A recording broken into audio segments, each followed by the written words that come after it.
ओम शांति। मीठे मीठे रूहानी भाई बहनों, आप सभी का मुरली के मीठे वचन चैनल पर हार्दिक स्वागत है। आशा है आप सभी शिव बाबा की याद में स्वस्थ, प्रसन्न और शक्तिशाली होंगे। क्या आपने कभी सोचा है कि हमारा आज का पुरुषार्थ ही हमारे आने वाले कल की पहचान बनता है। आज बाबा हमें हमारे उसी सुंदर भविष्य की याद दिला रहे हैं, नर से नारायण बनने के पुरुषार्थ की। बाबा कहते हैं, जितना हम याद में रहेंगे उतना ही हमारी खुशी बढ़ेगी और हम दूसरों को भी खुशी दे सकेंगे। लेकिन इसके लिए अपने अंदर के क्रोध, अहंकार और दूसरे अवगुणों को समाप्त करना जरूरी है।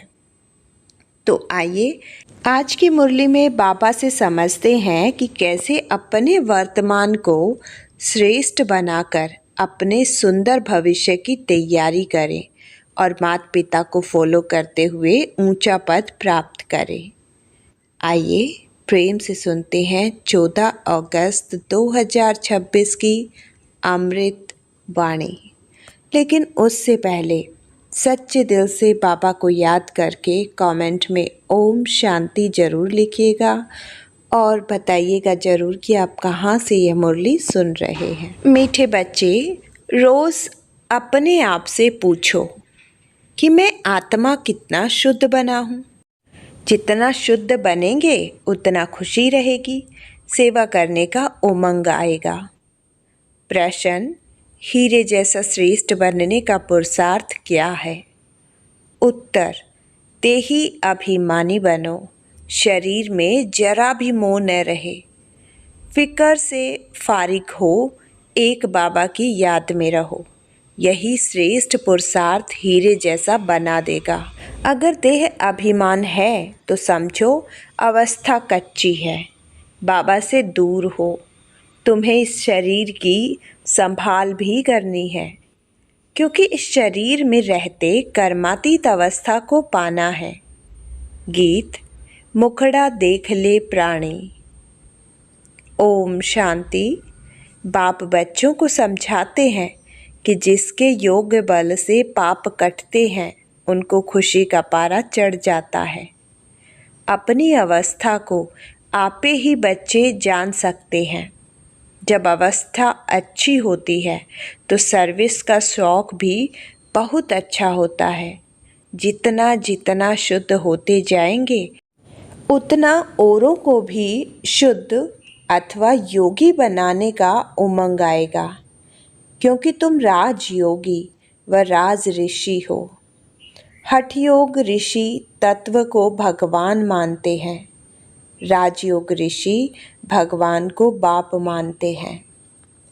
तत्व को याद करने से उन्हों के कोई पाप नहीं कटते हैं। तत्व के साथ योग लगाने से कोई बल नहीं मिलता है। कोई भी धर्म वाले योग को जानते नहीं हैं, इसलिए कोई भी सच्चा योगी बन वापस नहीं जा सकते। अभी तुम बच्चे अपनी अवस्था खुद भी जान सकते हो। आत्मा जितना बाप को याद करेगी उतना खुशी होगी। अपनी जांच रखनी है। बच्चे भी एक दो की अवस्था को, अपनी अवस्था को जान सकते हैं।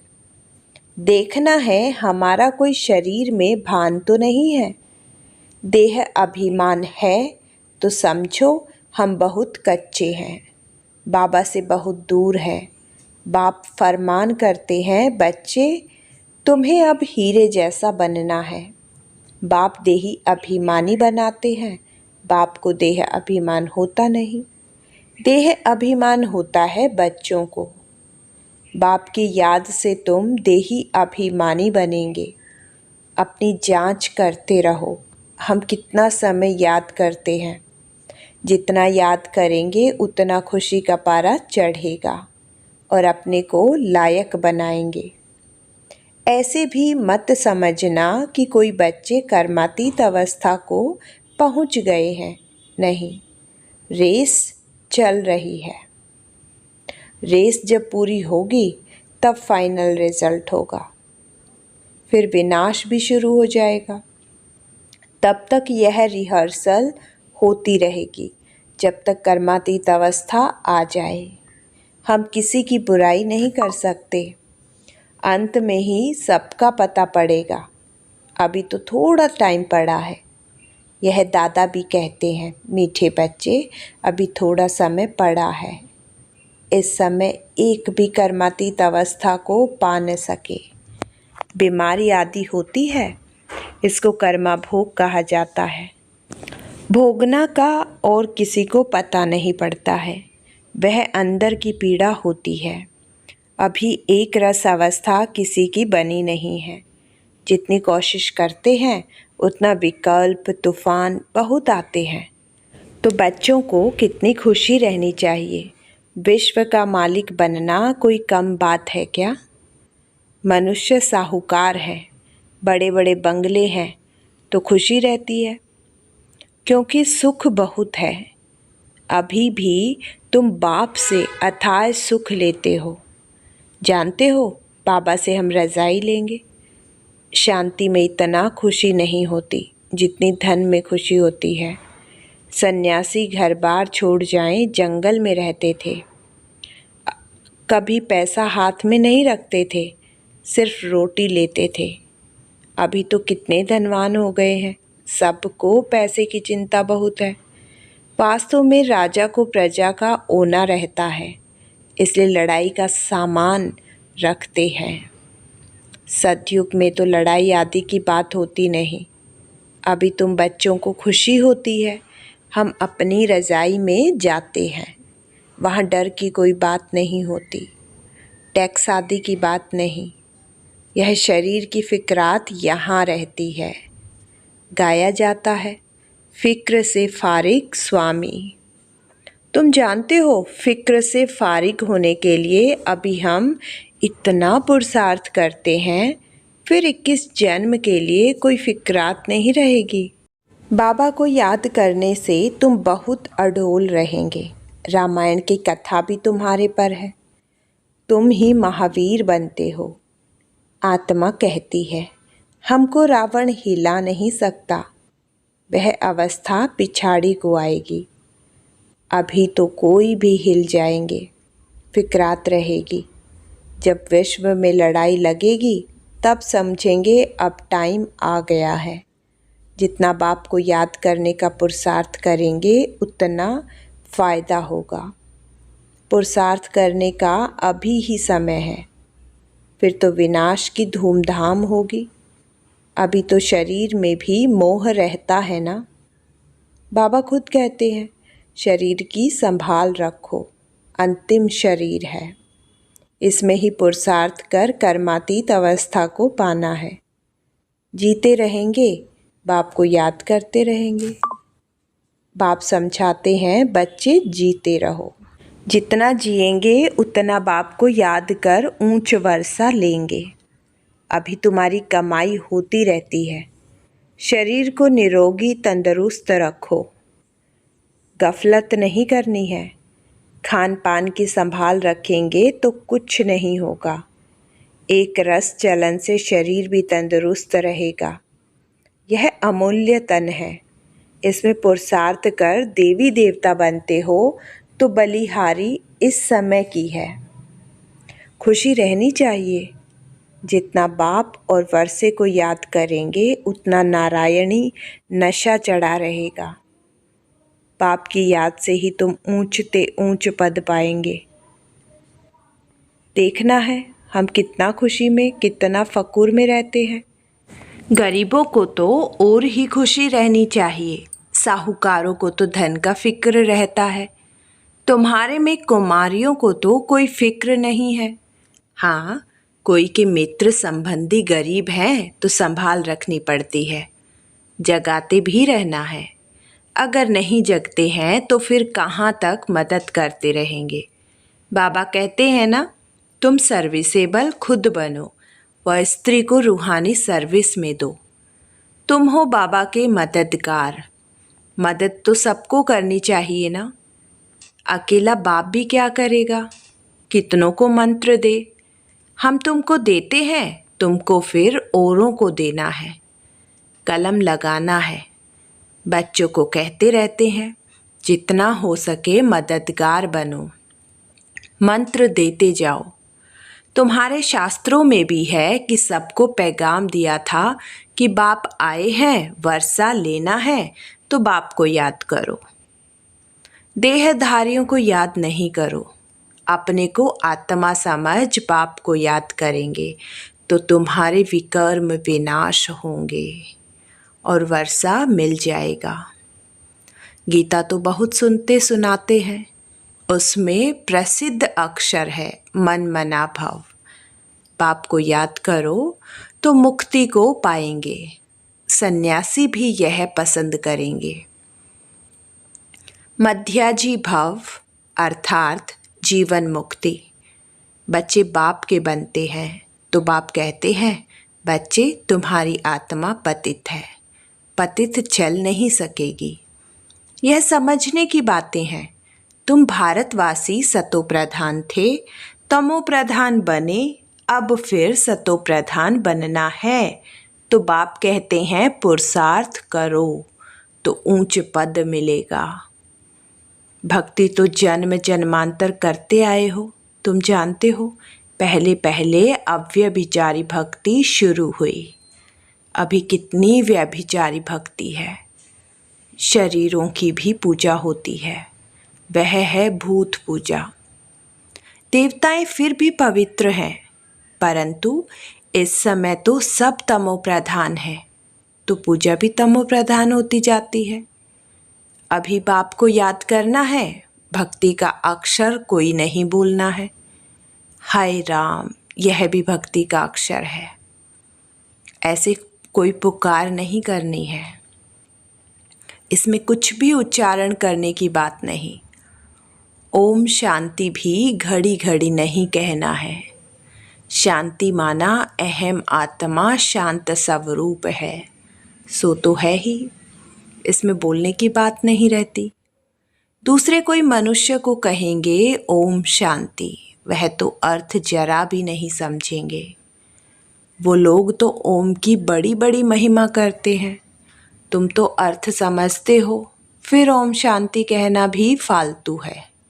हाँ, एक दो से ऐसे पूछ सकते हो, शिव बाबा की याद में हो? जैसे मैं भी बच्ची से पूछता हूँ, यह किसका श्रृंगार करती हो? बोलती है शिव बाबा के रथ का। यह शिव बाबा का रथ है ना? जैसे हुसैन का रथ होता है ना, घोड़े को श्रृंगार करते हैं। घोड़े का अर्थ नहीं समझते हैं। धर्म स्थापन करने वाले जो आते हैं उनकी आत्माएं पवित्र होती है। पुरानी पतितात्मा धर्म स्थापन कर न सके। तुम धर्म स्थापन नहीं करते हो, शिव बाबा तुम्हारे द्वारा करते हैं, तुमको पवित्र बनाते हैं। वो लोग भक्ति मार्ग में बहुत श्रृंगार आदि करते हैं, यह श्रृंगार पसंद नहीं करते। बाप कितना निरहंकारी है, खुद कहते हैं हम बहुत जन्मों के अंत के भी अंत में आता हूँ। पहले सतयुग में होगा श्री नारायण, श्री लक्ष्मी से भी पहले श्री नारायण आएगा। वह तो बड़ा होगा ना, इसलिए श्री कृष्ण का नाम गाया हुआ है। श्री नारायण से भी श्री कृष्ण की महिमा जास्ती करते हैं। श्री कृष्ण की ही जन्माष्टमी मनाते हैं, श्री नारायण का बर्थडे नहीं मनाते। यह कोई नहीं जानते कि श्री कृष्ण सो श्री नारायण। नाम तो बचपन का ही चलेगा ना। फलाने ने जन्म लिया, उसका बर्थडे मनाते हैं, इसलिए श्री कृष्ण का ही मनाते हैं। श्री नारायण का किसी को पता नहीं। पहले पहले शिव जयंती, फिर है श्री कृष्ण जयंती, फिर राम की। शिव के साथ गीता का भी जन्म होता है। शिव बाबा आते ही हैं बहुत जन्मों के अंत के जन्म में। बुजुर्ग अनुभवी रथ में ही आते हैं। कितना अच्छा समझाया हुआ है, तो भी किसी की बुद्धि में नहीं आता। बाप कहते यह ज्ञान प्राय लोप हो जाता है। जब मैं आकर सुनाऊं तब तुम भी सुना सकते हो। अभी तुम बच्चे जानते हो हम भविष्य में एक्यूरेट यह देवी देवता बनेंगे। बाबा ने 2-3 प्रकार के साक्षात्कार किए थे। यह बनूंगा, ताज वाला बनूंगा, पगड़ी वाला बनूंगा। 2-4 रज़ाई के जन्मों का साक्षात्कार किया था। अभी तुम समझ सकते हो इन बातों को दुनिया में और कोई समझ नहीं सकते। हाँ, इतना समझते हैं अच्छा कर्म करेंगे तो अच्छा जन्म मिलेगा। अभी तुम पुरुषार्थ ही भविष्य के लिए कर रहे हो, नर से नारायण बनने का। तुम जानते हो हम यह पद पाएंगे। यह खुशी जास्ती उनको रहेगी जो कर्मातीत अवस्था को पाने का पुरुषार्थ करते रहते होंगे। कहते हैं बाबा हम तो मम्मा बाबा को फॉलो करेंगे, तब तो तख्त पर बैठ सकेंगे। यह भी समझ चाहिए कितनी हम सर्विस करते हैं और कितना खुशी में रहते हैं। खुद खुशी में रहेंगे तो दूसरों को भी खुशी में लाएंगे। अंदर कोई खराबी होगी तो दिल खाती रहेगी। कोई आकर कहते हैं बाबा हमारे में क्रोध है, यह भूत है हमारे में। फिक्र की बात हुई ना, भूत को रहने नहीं देना चाहिए। क्रोध क्यों करे, प्यार से समझाना होता है। बाबा कोई पर क्रोध थोड़े ही करेंगे। शिव बाबा की महिमा है ना, बहुत फालतू झूठी महिमा भी करते हैं। मैं करता क्या हूँ, मुझे कहते हैं आकर पतित से पावन बनाओ। जैसे डॉक्टर को कहते हैं हमारी बीमारी दूर करो, वह दवाई दे इंजेक्शन लगाते हैं, सो तो उनका काम ही है। बड़ी बात थोड़े ही है, पढ़ते ही हैं सर्विस के लिए। जास्ती पढ़ते हैं तो जास्ती कमाई करते हैं। बाप को तो कोई कमाई नहीं करनी है, उनको तो कमाई कराना है। बाबा कहते मुझे तुम अविनाशी सर्जन भी कहते हो, यह जास्ती महिमा कर दी है। पतित पावन को कोई सर्जन नहीं कहा जाता, यह सिर्फ महिमा है। बाप तो सिर्फ कहते हैं मुझे याद करो तो तुम्हारे विकर्म विनाश होंगे। बस मेरा पार्ट ही है तुमको यह समझाने का कि मामे कम याद करो। जितना याद करेंगे उतना ऊंचे पद पाएंगे। यह है ही राजयोग का ज्ञान। गीता जिन्होंने पढ़ी है उनको समझाना सहज होता है। तुम पूज्य राजाओं के राजा बनते हो, फिर पुजारी बनेंगे। तुमको मेहनत करनी है। तुम विश्व को पवित्र बनाते हो। कितना भारी मर्तबा है। तुम सब अंगुली देते हो कलयुगी पहाड़ को पलटाने। बाकी पहाड़ आदि कुछ भी है नहीं। अब तुम जानते हो नई दुनिया आनी है, इसलिए राजयोग जरूर सीखना है। बाप ही आकर सिखलाते हैं। सतो प्रधान बनना है। जो कल्प पहले बने होंगे उनको समझाने से जचेगा। बात तो ठीक कहते हैं, बरोबर बाप ने कहा था, मन मना भव। अक्सर संस्कृत है, बाप तो हिंदी में कहते हैं मुझे याद करो। अभी तुम समझते हो हम कितने ऊंच धर्म ऊंच कर्म वाले थे। तब तो गायन है 16 कला। अब फिर ऐसा बनना है। अपने को देखना है कहाँ तक हम सतो प्रधान बने हैं, पावन बने हैं, कहाँ तक नर्कवासियों को स्वर्गवासी बनाने की सेवा करते हैं। अच्छा, मीठे मीठे से खिलते बच्चों प्रति माता पिता बाप दादा का याद प्यार और गुड मॉर्निंग। रूहानी बाप की रूहानी बच्चों को नमस्ते। धारणा के लिए मुख्य सार नंबर 1, बाप समान निरअहंकारी बनना है। इस शरीर की संभाल करते हुए शिव बाबा को याद करना है। रूहानी सर्विस में बाप का मददगार बनना है। नंबर 2, अंदर में कोई भी भूत को रहने नहीं देना है, कभी किसी पर क्रोध नहीं करना है, सबसे बहुत प्यार से चलना है, माता पिता को फॉलो कर तख्तनशील बनना है। वरदान, स्वर्ग शब्द के अर्थ को जान सदा एक रस स्थिति में स्थित होने वाले सहज पुरुषार्थी भव। आजकल एक दो में जो लगाव है वह स्नेह से नहीं लेकिन स्वार्थ से है। स्वार्थ के कारण लगाव है और लगाव के कारण न्यारे नहीं बन सकते। इसलिए स्वार्थ शब्द के अर्थ में स्थित हो जाओ, अर्थात पहले सबके रथ को स्वाहा करो। यह स्वार्थ गया तो न्यारे बन ही जाएंगे।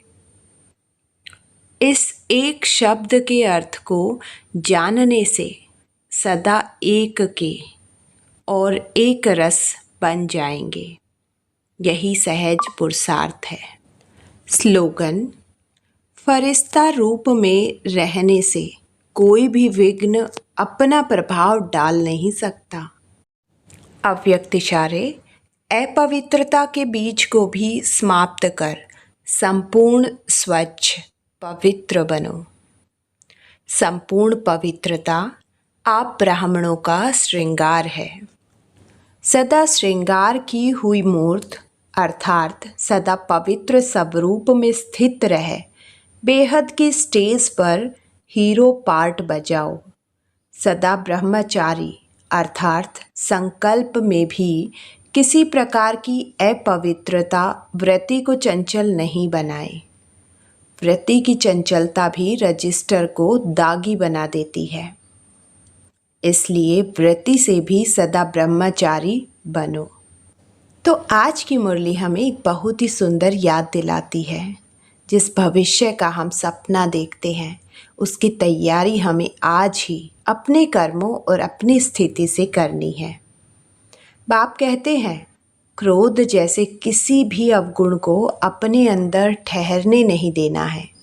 सबसे प्यार से चलना है, खुशी में रहना है और बाबा को याद करते हुए रूहानी सेवा में उनका मददगार बनना है।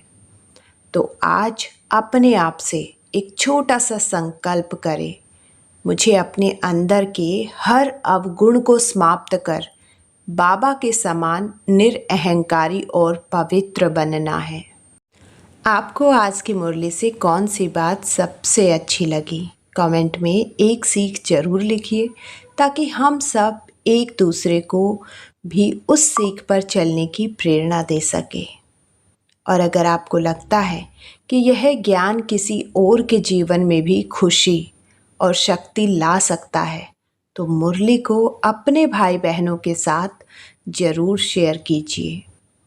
बाबा का प्यार, याद और शुभ दृष्टि आप सभी पर सदा बनी रहे।